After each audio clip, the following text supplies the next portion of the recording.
सारा का तो गुड मॉर्निंग सभी को। सुबह होगी और सुबह के टाइम हो गया 7 बजे का और आज के व्लॉग की शुरुआत हो रही है बिल्कुल सुबह से। और फिलहाल घर में और खुशियाँ और कोई नहीं है। और अब आपने दिखावांगे सुबह सुबह बाहर का मौसम। और ये देखो, ये है गांव की सुबह, गांव और शहर के बीच की सुबह है। सुबह सुबह कितनी सारी चिड़िया बोल रही हैं और सुबह सुबह कोयल की आवाज़ कितनी अच्छी लगा है।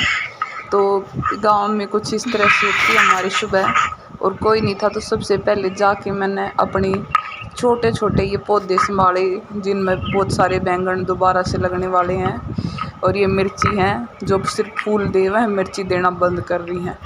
और आज मैंने अपनी तरबूज की बेल देखी तो उसके एक तरबूज तो यो बहुत मोटा होने लग रहा है और इसके अलावा मैंने 2 तरबूज और भी मिले।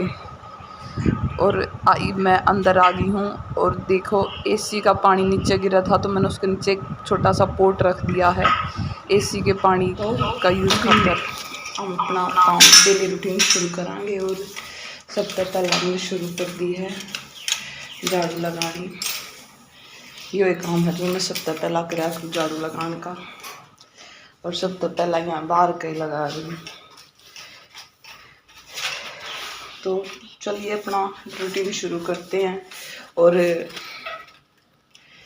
रूटीन शुरू कर लेते हैं। कल तो मैं व्लॉग बना नहीं पाई थी क्योंकि कल रात भर हमारे यहाँ पे लाइट नहीं थी। सुबह आई थी तो थक भी रहे थे, पूरी रात सो नहीं पाए और फिर सुबह सुबह सारा काम निपटा कर फिर तो हम सो ही गए क्योंकि रात आँख इतनी जोर की दुखा थी ना सोने की इज्जत है। तो कल मैंने कोई व्लॉग नहीं बनाया ना डाल। ये देखो कल रात ने मैंने कुकर भर कर चावल बनाए, मतलब किसी ने टच भी नहीं कर रखे। करी कराई मेहनत इस तरह तक खराब हो जा। कई बार रात में पापा बर्गर ले आए और फिर बर्गर खाकर किसी ने पूछा भी नहीं कि बन रहा है कि खाना है। तो अंदर का काम ख़त्म करने के बाद हम आ गए हैं पीछे और हमारी भैंस देखो इन पर आधी धूप आ रही है आधी छाया आ रही है। तो सबसे पहला मैं इनका नीचे का जो घास फूस है या फिर चौथ पड़े होंगे वह हटा दिए हैं और फिर इन पानी मार कर नवाया करा। और रोज़ सुबह सुबह भैंस नवानी पड़े हैं क्यों गर्मी इतनी हो रही है, इनने भी गर्मी लागा है। तो सुबह सुबह हम भैंसा ने नवा कर और फिर अंदर बांधा करा और हमारे ठाण भी साथ साथ धो जावें तो इस तरह हमारे ठाणा में भी गोबर की बास ना आवे। तो इसके साथ ही मैंने शुरू कर दिया है गोबर डालना और गोबर डाल कर फिर चला आऊँगी मोटर।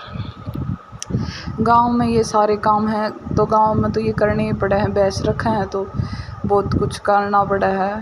और मैं प्रेग्नेंट हूँ तो रोज़ तो ना करना पड़ता लेकिन फिर भी कदे कदे करके ना हूँ जब मेरा भी नंबर पड़ जावे है ये काम करने में।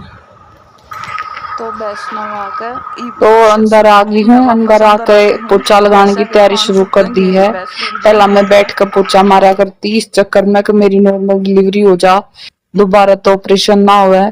लेकिन कुछ कह नहीं सकते जब तक डिलीवरी ना हो जावे। और डॉक्टर ने एक मेरा बच्चा उल्टा बता दिया, ऑपरेशन की बोल दी। तो एक तो बैठ कर पोछा मारने का घूमने का कुछ भी मन नहीं करता, लेकिन फिर भी मैं अपना मन सा मार गए घूमन तो चलिए जाऊं। पोछा तो बैठ कर मारना कर दिया हमने बंद क्यों इतना बड़ा पेट लेगा बैठा तो जाता नहीं, फिर भी मजबूरी थी मारना पड़ा करता। पता ना हम लड़कियां ने के करना पड़ा है जिंदगी में बिना अपनी खुशी के बिना मर्जी के। ना तो बैठकर इतनी बूंदी गर्मी और इतना बड़ा पेट लेकर 9वें महीने में पोछा कहाँ था मारा जाओ। पर अपने बच्चे के लिए अपनी सेहत खातर यो भी करना पड़ा है। यह हमारी लड़कियां की जिंदगी है, अच्छी बुरी किसी ये कह लो आप। टक्कर ना मारते और फिर ऐसा टाइम है बहुत ज़्यादा जल्दी तक मूवमेंट कर ही नहीं जाती, फिर भी धीरे धीरे डंडा लेकर बांध दी है। और बस खाना बनाना रह रहा है। खाना बनाने तो पहला मैं थोड़ा सा रेस्ट करूँगी, हमारा पेट में भी आराम मिल जाएगा। और अभी सा टाइम आ गया है, डिलीवरी के बाद कैसे बनाऊँगी व्लॉग, पर देखते हैं, कोशिश करते हैं, थोड़ा बहुत कुछ ना कुछ तो कर ही लेंगे टाइम लगा के। जैसा टाइम आएगा वैसा बना लेंगे।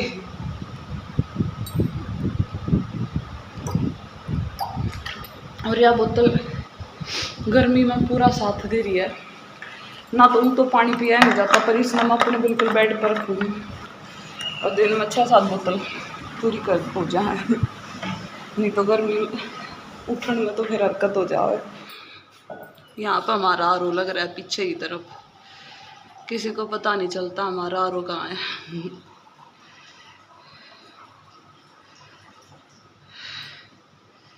और यह टंकी है हमारी, रसोई की सारी टूटी बंद हो रही है, तो इस वजह से इसमें तो पानी लेन खा कर और फिर बर्तन साफ करने पड़े हैं। और पब्लिसिटी स्टंट हो जाए पाछे ये।